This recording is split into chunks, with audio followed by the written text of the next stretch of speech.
ഇമോഷണലായി ഇത്രത്തോളം നെഞ്ചിടിപ്പോടെ ഈ അടുത്ത കാലത്തൊന്നും ഒരു ക്രിക്കറ്റ് മത്സരം നമ്മൾ കണ്ടിട്ടുണ്ടാകുമോ? സംശയമാണ്. ആദ്യത്തെ ഇന്നിംഗ്സ് കഴിഞ്ഞപ്പോൾ എഴുതി തള്ളിയെടുത്ത് നിന്ന ഇന്ത്യയുടെ തിരിച്ചുവരവാണ് ഇന്നലെ രാത്രി കണ്ടത്.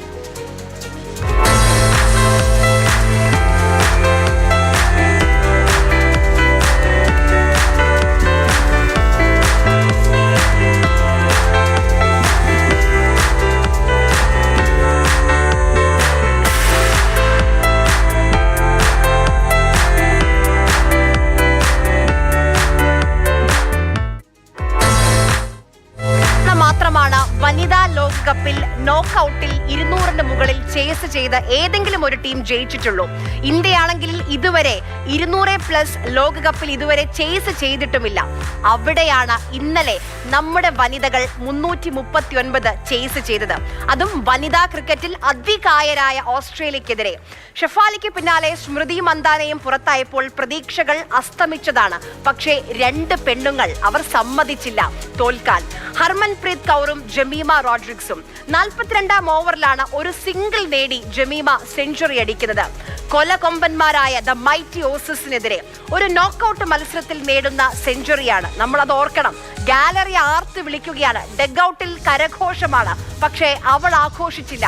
ബാറ്റ് പോയിട്ട് ഒരു കൈ പോലും ഉയർത്തിയില്ല. ഇന്ത്യക്ക് ജയിക്കാൻ ആ സമയത്ത് 50 പന്തിൽ നിന്ന് 70 റൺസ് വേണം. ഈ ലോകകപ്പല്ല, കഴിഞ്ഞ 15 ലോകകപ്പ് മത്സരങ്ങളിൽ തോൽക്കാത്ത ടീമാണ് ഓസീസ്. ആകെ നടന്നത് 12 ഏകദിന ലോകകപ്പ് മത്സരങ്ങൾ. അതിൽ 7 ജയിച്ചത് ഓസീസ് ആണ്. ചെളി പുരണ്ട ജേഴ്സിയിൽ പലപ്പോഴും തളർന്ന ജമീമയെ നമ്മൾ ക്രീസിൽ കണ്ടു. ക്രിക്കറ്റിൽ നമ്മൾ പല ത്രില്ലറുകളും കണ്ടിട്ടുണ്ട്. ഗൂസ് ബം മൊമെന്റ്സ് ഒക്കെ ഉണ്ടായിട്ടുണ്ട്. പക്ഷേ ഇന്നലത്തെ അവസാന ഓവറുകൾ അത് ആനന്ദമായിരുന്നു. November 2-ന് south ആഫ്രിക്കയുമായിട്ടാണ് കലാശപ്പോര്. ഓസീസിനെ തകർത്ത ഇന്ത്യ ആ കപ്പ് അർഹിക്കുന്നുണ്ട്. ജമീമയെ കുറിച്ച് ഇനിയും പറയേണ്ടതുണ്ട്. ചില കാര്യങ്ങൾ പറയേണ്ട സമയമാണിത്.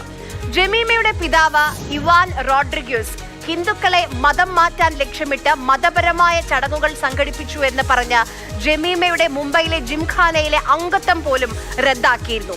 ഇന്ത്യൻ ടീമിൽ നിന്ന് ജമീമയെ പുറത്താക്കണം എന്ന് വരെ ആളുകൾ പറഞ്ഞ് അവരെ മുറിവേൽപ്പിച്ചിരുന്നു. ഇന്നലെ കണ്ടത് അവളുടെ ഉയിർത്തെഴുന്നേൽപ്പാണ്. പിതാവിനെ കെട്ടിപ്പിടിച്ച് കരയുന്ന ജമീമയെ നമ്മൾ കണ്ടു. മൈക്ക് പിടിച്ചപ്പോൾ വാക്കുകൾ പൂർത്തിയാക്കാൻ പറ്റിയില്ല. ബൈബിളിലെ വാക്യങ്ങൾ ഉദ്ധരിച്ച് അവൾ യേശുവിന് നന്ദി പറഞ്ഞു. ഓസീസ് ബൗളർമാരെ മാത്രമല്ല, സ്വന്തം നാട്ടിൽ നേരിട്ട വിദ്വേഷത്തെ കൂടി തോൽപ്പിച്ചവൾ ജമീമ.